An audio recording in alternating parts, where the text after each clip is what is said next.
Irmãos, para você que está nos visitando, nós começamos na semana passada uma exposição bíblica da carta da carta profética de Jonas. Nós vamos nos propor a estudar todos os versículos do livro de Jonas. Então, se você, por gentileza, puder abrir a sua Bíblia no livro de Jonas, capítulo 1. Hoje nós vamos ler o verso 3 e o verso 4.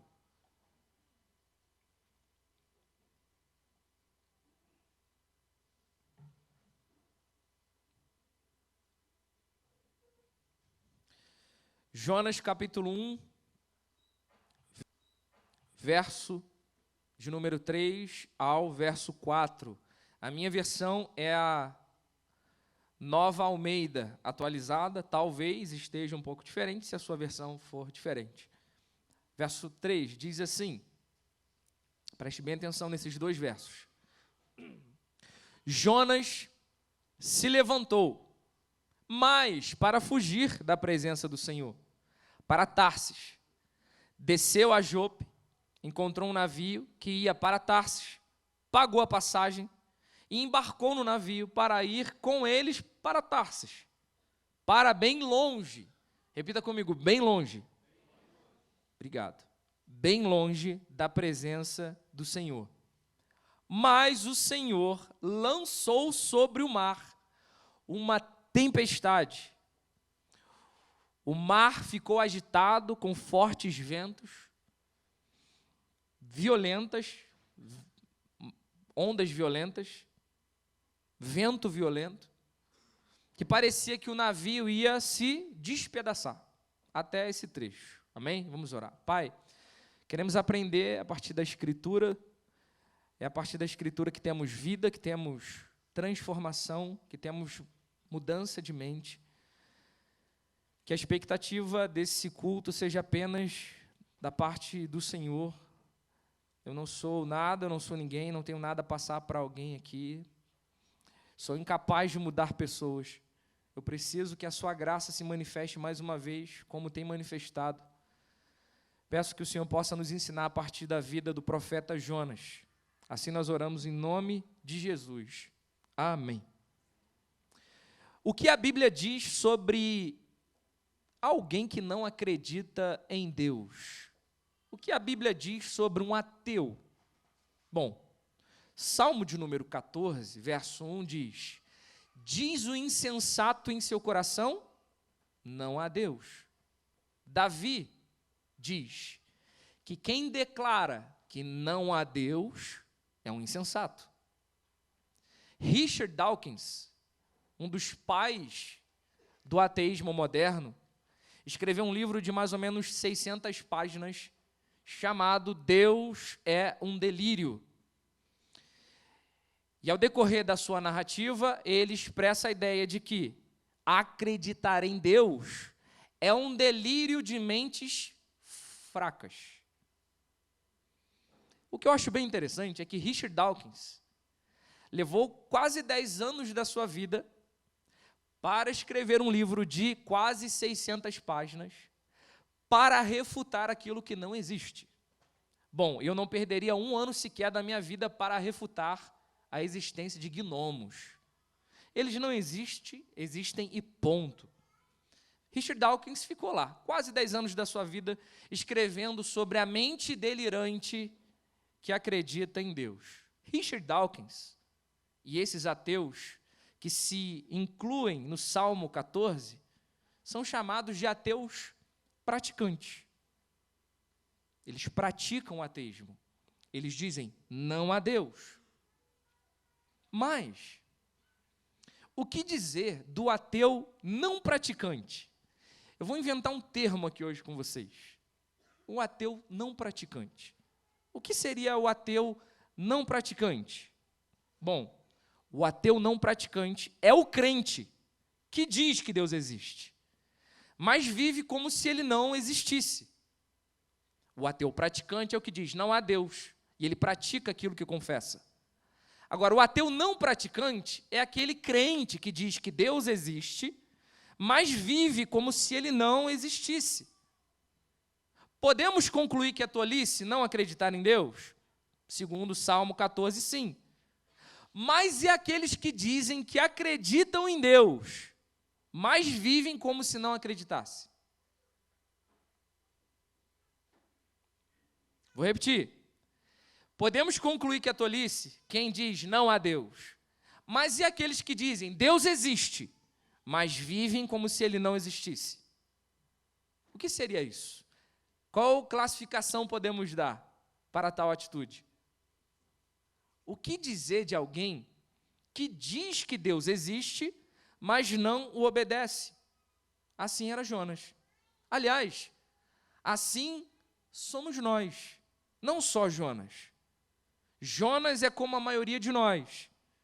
Jonas acredita em Deus, mas não ouve, nem o obedece. Jonas acredita em Deus, mas está em guerra contra Deus. Jonas acredita na misericórdia de Deus, desde que essa misericórdia seja só para com ele, nunca para com aquele que não é semelhante. Jonas acredita em Deus, mas não está disposto a amar como Deus ama. Não está disposto a amar aqueles que são diferentes. Do contrário, Jonas quer que todo mundo se lasque, principalmente aqueles que são de Nínive. Jonas acredita, assim como boa parte de vocês, em um Deus personalizado, que está disposto a revelar sua misericórdia para com você, mas contra o meu inimigo, de maneira alguma. Jonas é a representação de um ser deplorável de alma, que passa a odiar a graça de Deus por causa própria. Eu cancelo os meus inimigos em nome de Jesus. Essa cidade chamada Nínive é maligna perante os olhos de Deus, então eu cancelo os ninivitas, mas em nome de Jesus. Mal sabia Jonas que aos olhos de Deus o maligno não era o ninivita, era o profeta. Mal sabe Jonas que diante de Deus o inimigo não era Nínive, o inimigo estava do lado de dentro, era ele mesmo.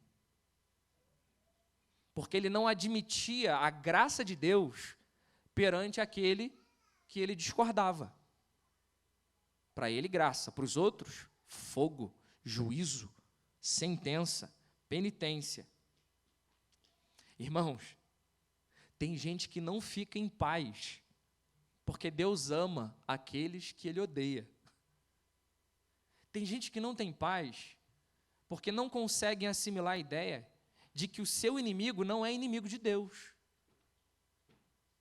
Tem gente que não consegue assimilar a ideia de que aquele que ele chama de inimigo, Deus está disposto a chamar de filho. Ele acha que o perverso é Nínive. Ele acha que o perverso é o assírio, assim como o Alanzinho pregou. Vocês estão aqui, gente?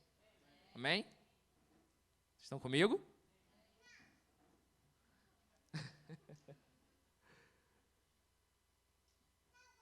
Ele quer que Deus chame de inimigo aquele que é inimigo dele. Deus, não me apurrinha, não. Deixa eu no meu cantinho, deixa eu no meu canto, não pede para perdoar meu inimigo, não. Me deixa aqui.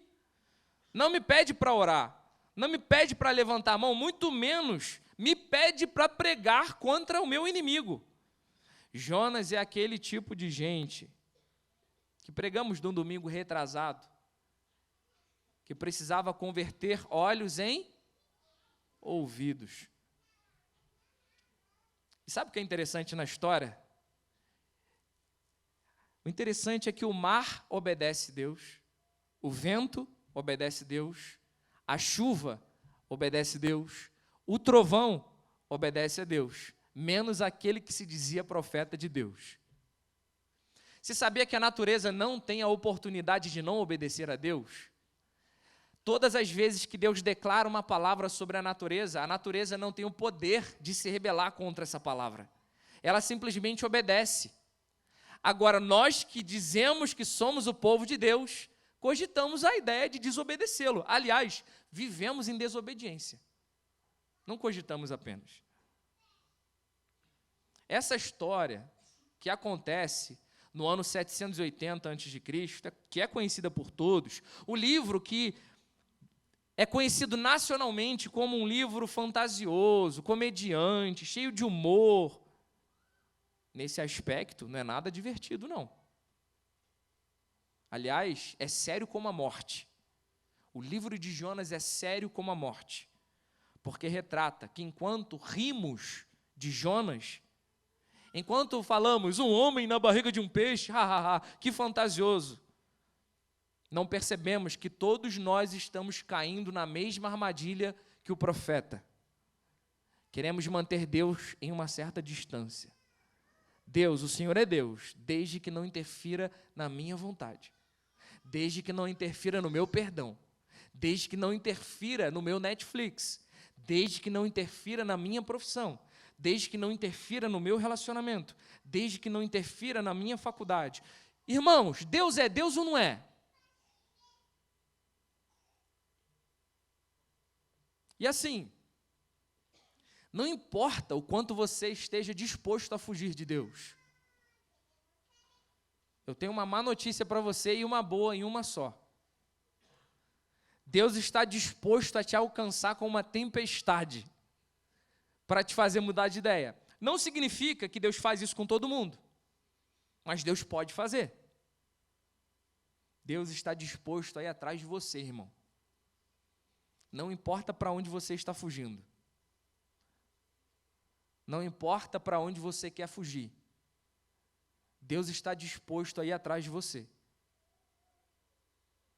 E mais, o texto diz assim: Jonas, ao receber o comando de Deus, se levantou. Vocês estão comigo, gente? Vocês estão meio desatentos hoje, hein? De novo, texto no verso 3 diz o quê? O que está escrito aí na tua Bíblia? Lê aí. Não bota aqui não, deixa eles abrirem na Bíblia deles aí. O que está escrito aí? No verso 3 do capítulo 1. Jonas se... Em qual tradução aqui está levantou-se? Levanta a mão.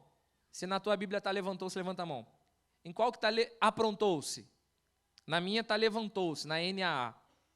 Sabe o que isso indica? Ó, Deus diz para Jonas, Jonas, pregue contra Nínive. Aí a Bíblia diz, Jonas se levantou, mas para fugir da presença do Senhor. Indica, nesse texto, que Jonas até se dispõe. Jonas até se prontifica. Mas quando vai executar a vontade de Deus, ele faz o contrário. É tipo aquela irmãzinha, assim, que tu conversa, que tu sabe que vai dar problema, ela está namorando um cara que não é cristão. Pastor não tem nenhuma... Assim, o pastor não tem que dizer sim ou não para quem você deve namorar, tá? A nossa missão é emancipá-los intelectualmente, biblicamente. Eu acho que um pastor nem precisaria dizer que você não deve namorar alguém que não tem a mesma fé que a sua. Acho que o pastor não precisa dizer isso. Mas para algumas irmãs ele precisa, infelizmente. E aí ele fala, irmã, essa relação não vai dar certo, não. Sai fora desse jogo desigual. É, pastor. É, irmã. Sério, pastor, você acha mesmo que eu tenho que terminar? Acho sim, irmã. Tá bom, pastor, eu vou lá fazer isso. Aí ela se levanta, ela se dispõe. Uma semana depois, você pergunta à irmã, e irmã, conseguiu terminar? Pastor, eu até fui para terminar, mas chegando lá, ele fez um carinho gostoso, me abraçou, disse que me amava, disse que ia até para a igreja comigo, pastor. Aí que está o golpe. O golpe está aí, velho. Esse é o golpe que Jonas quis dar em Deus. O texto diz, Jonas se levanta, mas para ir longe da vontade de Deus. É tipo aquele cara que está quase matando o irmão, e você fala, irmão, pô, não faz isso não é um comportamento cristão, vai lá e reata com ele. Tá bom, pastor, eu vou fazer isso. Aí ele procura o irmão, quando você procura ele depois, ele fala, pastor, eu fui para me reatar, mas ele me provocou, eu saí na pancada com ele. É isso que Jonas está fazendo aqui. A vontade de Deus é que Jonas vá para a Síria. A vontade de Deus é que Jonas vá para Nínive. Só que Jonas vai para onde?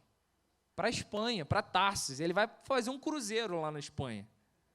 Não se sabe muito bem que tipo de navio Jonas pega, mas havia uma rota comercial de Israel, Espanha e Bretanha, que fica mais ou menos em uma costa próxima à França hoje. Havia um navio que rodava Israel, Espanha e Bretanha, que é onde fica a França, fazendo comércio de bronze. É provável que Jonas tenha pego esse tipo de navio, embora a Bíblia não diga nada. Então a desculpa de Jonas é: eu vou fugir, eu vou para a Espanha, porque eu não gosto dos ninivitas. E qual é a sua desculpa para não obedecer o Senhor? Seus filhos? A desculpa de Jonas foi ir para a Espanha. Mas e a sua desculpa? A sua desculpa é a sua faculdade? A sua desculpa são os seus filhos? Eu tenho filhos, não dá para ter ministério.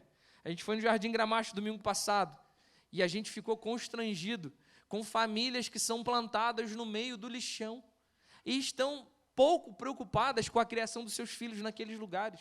Elas dependem absolutamente de Deus para tal feito. E você ainda está idolatrando e venerando o seu filho?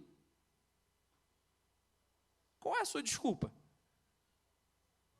Se você é alguém de desculpas, se prepare para o que está por vir. Deus vai fazer, ou fez, com que Jonas fosse alcançado por uma grande tempestade. Verso 4, mas o Senhor lançou sobre o mar um forte vento, e levantou-se uma tempestade tão violenta, que parecia que o navio estava pronto a se despedaçar. Irmãos, o pecado de Jonas fez com que uma grande tempestade surgisse. Não digo com isso que toda tempestade é motivada por pecados, tá? Não quero dizer que toda tempestade é provocada por algum tipo de pecado, mas todo pecado provoca algum tipo de tempestade. Isso é fato. Repetindo a conclusão, eu não posso dizer que toda tempestade é fruto de algo que deu errado na sua vida, de uma desobediência sua, de um pecado seu. Não, eu não posso dizer isso. Tempestades acontecem, pessoas ficam doentes, pessoas morrem, pessoas são atropeladas, pessoas ficam desempregadas. Nem toda tempestade é fruto de pecado, mas todo pecado, preste atenção nisso, todo pecado, redobre a sua atenção, todo pecado gera algum tipo de tempestade. Todo ato deliberado contra Deus está provocando uma tempestade, fora, dentro ou dentro e fora. Ah, Tiago, isso é exagero. Quer ver um exemplo? Estava vendo esses dias uma matéria falando sobre o ato de mentir. Uma mentirinha não faz mal para ninguém, né?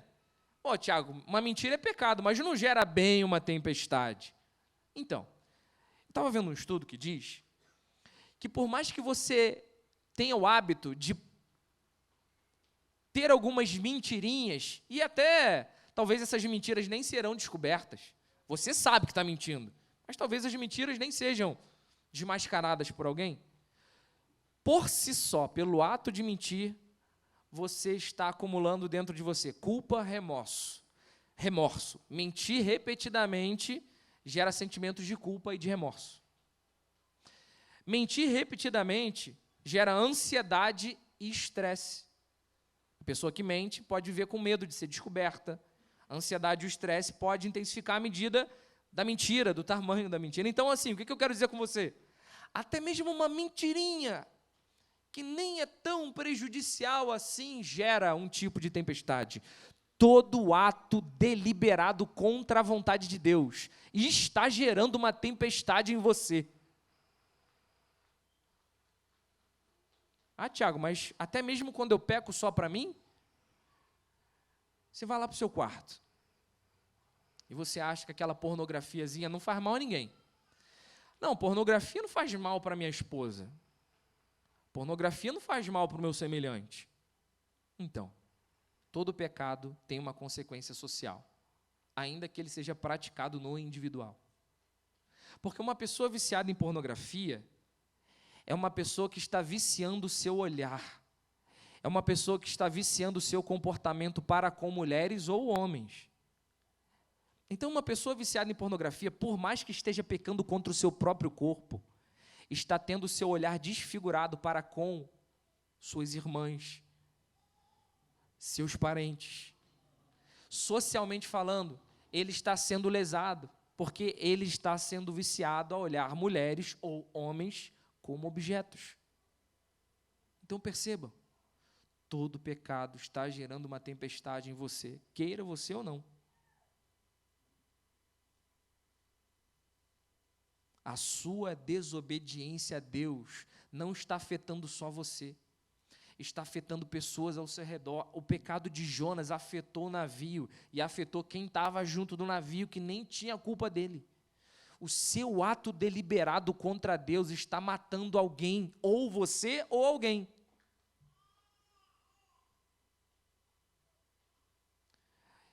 Existe um conceito que o judaísmo tem que eu acho muito interessante. Os judeus acreditam que eles são, para as nações, um presente de Yahvé. Os judeus dizem que a fé que eles têm, que provém de Abraão, é um presente para as nações. Então o judeu, ele se sente no direito de ser um presente para as pessoas à sua volta. Eu acho interessante essa abordagem. Porque a sua vida é um presente para as pessoas à sua volta, ou é uma grande maldição para as pessoas à sua volta? Porque a sua vida deveria ser um presente para as pessoas que te rodeiam. Essa igreja é um presente de Deus para essa cidade, ou é uma grande maldição para essa cidade? Vou além. Se essa igreja sai aqui do Vale do Paraíso, ela faz falta ou faz um favor para o Vale do Paraíso? Graças a Deus que essa desgraça dessa igreja mudou do Vale do Paraíso. Ou será que vão olhar para a gente, cara, não acredito que aquela igreja está mudando do Vale do Paraíso?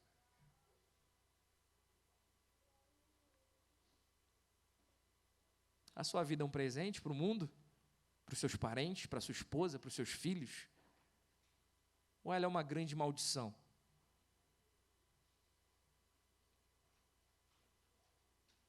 Até quando você vai fugir da responsabilidade, Jonas? Ei, Jonas, até quando você vai usar das suas desculpas para fugir? Ei, Jonas, a parada é contigo hoje aqui. Quantas tempestades Deus vai precisar enviar para que você entenda que não tem como fugir do Senhor? Por que você está fugindo? Por que você está em fuga? Por que você embarcou num navio e está indo para um destino contrário ao que Deus te deu? E aí parece que o teu navio está prestes a despedaçar, né? Eu sei como é.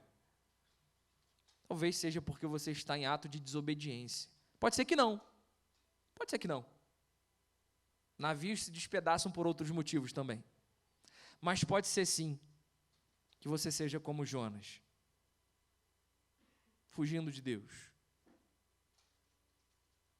Mas, mesmo na tempestade do pecado, Deus está disposto a se revelar a você. Não tem pecador aqui, né, gente? Vocês são tudo santo mesmo.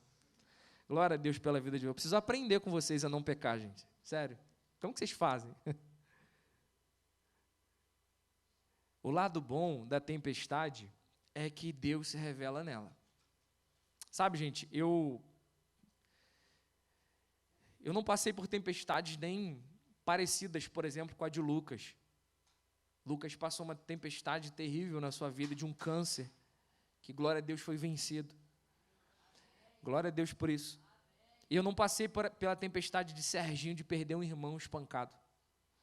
Eu passei por outras tempestades que julguei serem terríveis, mas, analisando com calma, elas não chegam nem perto desses dois irmãos que eu mencionei. Mas uma coisa eu posso te dizer. Independente do grau de tempestade que eu vivi, que você vive, uma coisa é certa. Fica muito fácil perceber que Deus está contigo. Se alguém numa tempestade não percebe que Deus está com ele, esse alguém provavelmente não vai perceber em nenhum outro lugar.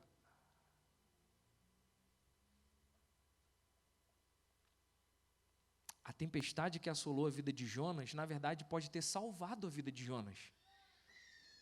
Porque imagine só se Deus não envia tempestade nenhuma para Jonas e ele segue o baile. Ele segue o baile de viver os seus sonhos. Ele segue o baile de viajar para a Espanha, fazer um cruzeirão lá na Espanha. Que beleza. A maior maldição que você pode viver na sua vida, a maior tempestade que você pode viver na sua vida, não é viver um câncer e nem é perder um irmão, talvez. A maior tempestade que você pode viver na sua vida é viver para cumprir os seus próprios sonhos. E eu vou te provar isso biblicamente.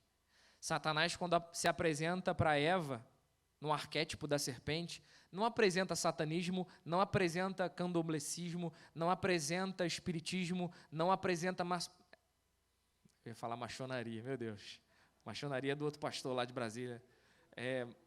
Gente, fugiu. Maçonaria, meu Deus.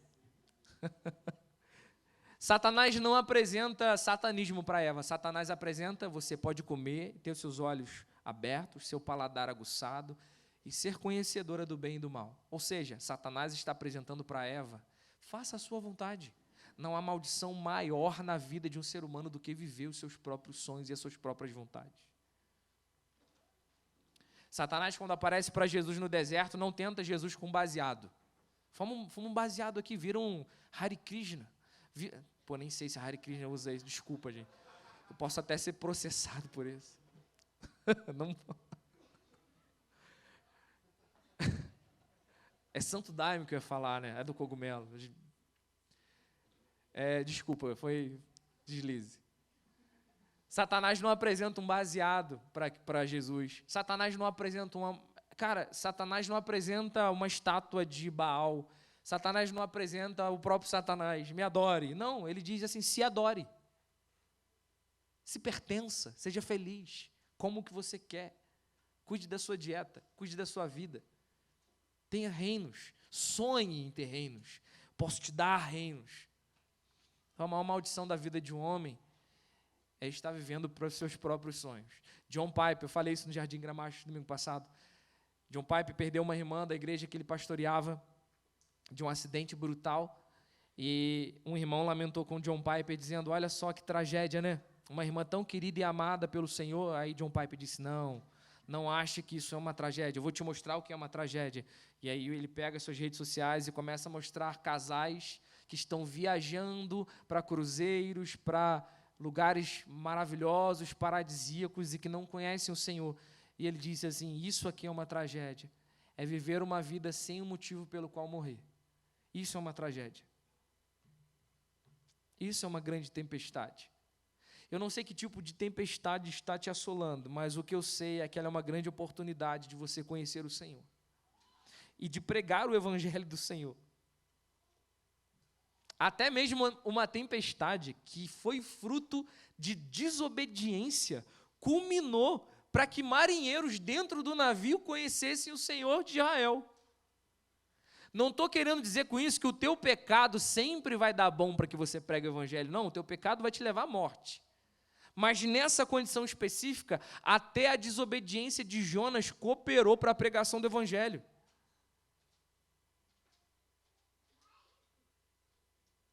O que Deus está nos ensinando a partir da vida de Jonas é que, independente das trilhas que você pegou para se afastar de Deus, independente dos roteiros, dos navios, das rotas que você pegou para se afastar de Deus, existe uma pedagogia nas tempestades que você está passando.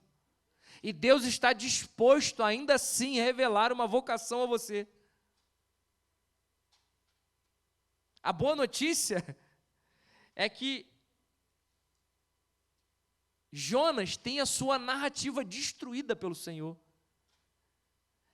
mas ao mesmo tempo é inserido na narrativa de Deus. Meu irmão, se Deus tiver que destruir os teus sonhos, mas te inserir na narrativa dele, esse é o melhor que você pode viver para ele. Se coloque de pé, por gentileza.